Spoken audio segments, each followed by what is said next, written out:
Let's set up a Toolpath template. So I'll do this when I am starting a project so that it's easy to apply toolpaths later on. And the first thing I need to do is put a contour in the workspace. So I've added a rectangle. I'll select it and go to the Toolpath ribbon. And in this case, I'm going to set up an engrave type toolpath.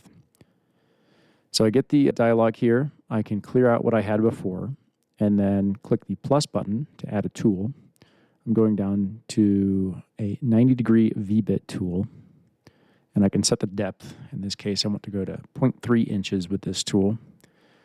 And there are the parameters down here for the entire toolpath. I'm going to enable 3D because I want this to be a 3D engrave. Then I can go to the parameters for this tool at the top here, or I can get there by double-clicking.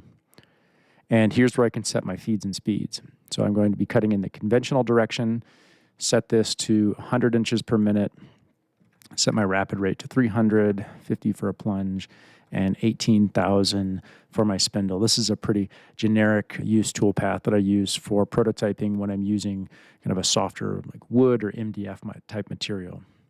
So then I can come down here to save at the bottom, click save, and I get this dialog where I can name it, and I will put it as 90-degree 3D engrave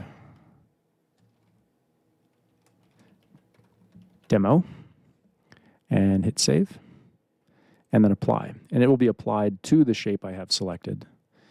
And then if I come up here into my dropdown, I can find, there it is that I just saved, 90-degree 3D engrave demo. Or if I come over to my templates flyout, go to my engrave folder, and then find it down here at the bottom, 90-degree 3D engrave demo. Now, if I select that, it'll be automatically reapplied to whatever I have selected. And I'm going to use that later on in my demos.